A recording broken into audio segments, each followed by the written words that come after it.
All right, let me start by asking you something. Have you ever sat down, full of motivation, opened a spreadsheet or an app, and told yourself, this time I'm finally going to budget properly? You color-coded categories, you gave every dollar a job, you felt responsible, in control, almost adult. And then a few weeks later, something small happened, a dinner you didn't plan for, a stressful day that ended with takeout, a friend's birthday, a random expense that technically wasn't necessary, but also didn't feel optional. And suddenly the budget felt broken, not because the math was wrong, but because you felt wrong. If that sounds familiar, I want you to know something right away. You're not bad with money, you're not lazy, and you're definitely not alone. The real reason budgeting fails for most adults has almost nothing to do with discipline or intelligence. It has everything to do with how human beings actually behave when emotions, stress, and real life get involved.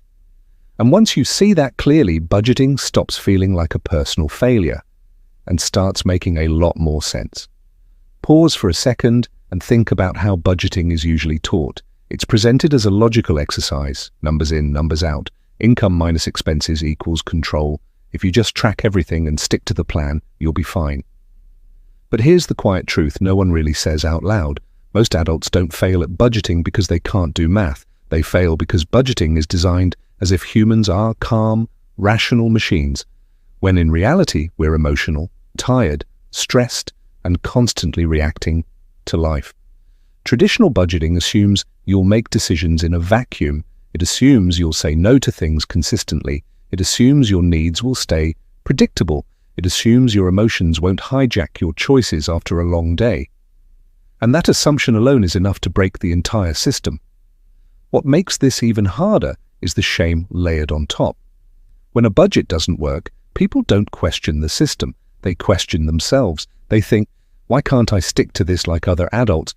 Or I must be irresponsible, or I'll try again next month. So the cycle repeats, new budget, new hope, same quiet disappointment. But budgeting doesn't fail because you're weak. It fails because it ignores psychology. Let's talk about what actually happens in real life. You don't experience money as numbers.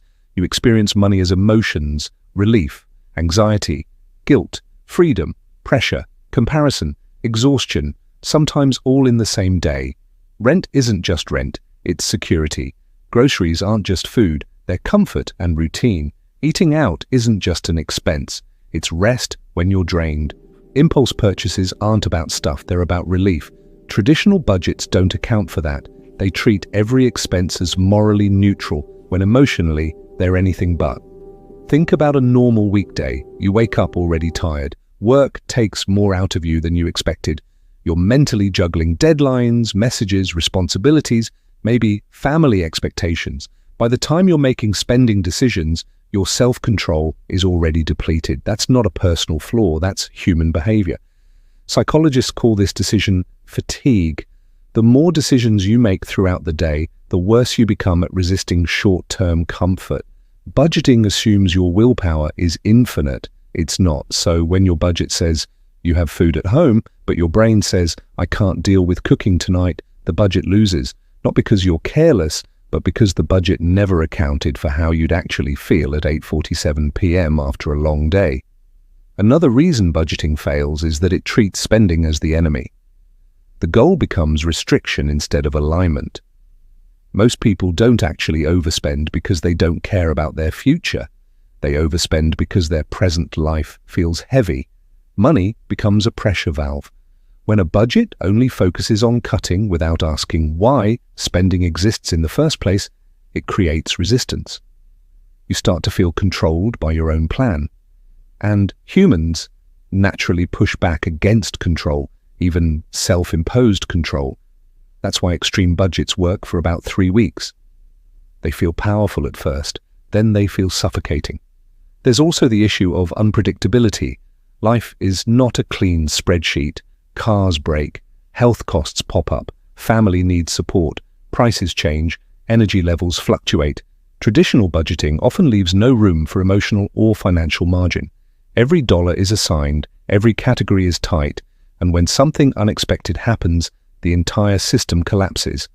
Then comes the thought, well, I already blew it, so what's the point? That all or nothing mindset is one of the biggest silent budget killers. One unplanned expense turns into abandonment of the whole plan, not because it's logical, but because emotionally it feels like failure. Discipline problem, it's a design problem. Once you understand that, everything shifts. The goal of managing money isn't to control yourself, it's to create systems that support the version of you that shows up on your worst days, not your best ones. That's the mindset shift. Instead of asking, how do I stick to a budget perfectly?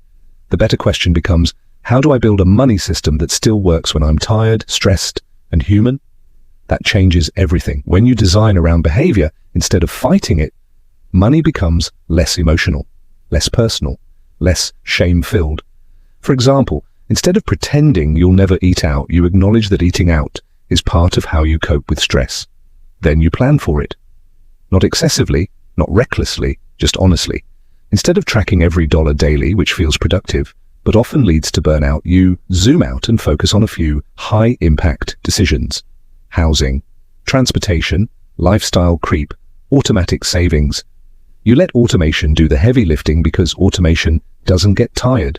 You stop trying to win every month and start trying to stay in the game long enough for progress to compound. Another big shift is separating self-worth from financial performance. A budget that treats mistakes as data instead of failure is sustainable. A budget that treats mistakes as moral flaws isn't. If you overspend 1 month, the question isn't, what's wrong with me? It's, what was going on in my life that made this choice feel necessary? That question leads to adjustment, not shame. And that's where budgeting quietly transforms into something else, not control, not restriction, but awareness. Awareness of patterns. Awareness of stress triggers. Awareness of what money actually does for you emotionally. Once you see that clearly, practical changes become easier. You start leaving space in your plan, not just financial space, but emotional space, a buffer for being human. You stop chasing perfect categories and start focusing on cash flow and breathing room. You prioritize an emergency fund, not because a textbook says so, but because it reduces anxiety, because it gives you psychological safety. You align spending with values instead of guilt. If something genuinely improves your quality of life, you make room for it. If something doesn't, you let it go without forcing deprivation. And slowly, something interesting happens. Money stops feeling like a constant test you're failing. It starts feeling like a tool you're learning to use. That doesn't mean things magically become easy. Life still costs money. Stress still shows up. Unexpected expenses still happen. But the relationship changes. You're no longer fighting yourself every month. You're working with who you are, not who you think you should be. If you're watching this and thinking, I've tried budgeting so many times and it never sticks, I want you to hear this clearly. The fact that budgeting hasn't worked for you is not evidence that you're bad with money. It's evidence that the system you were taught wasn't built for real adult life. Progress with money doesn't come from harsher rules. It comes from kinder systems. Systems that assume you'll have off days. Systems that leave room for error. Systems that value consistency over perfection. If you can take one thing away from this, let it be this quiet reframe. You don't need more discipline. You need a money approach that respects your humanity. And once you start there, budgeting stops feeling like something you fail at and starts becoming something that quietly supports you in the background of your life. Not perfectly, just well enough. And honestly, that's more than enough.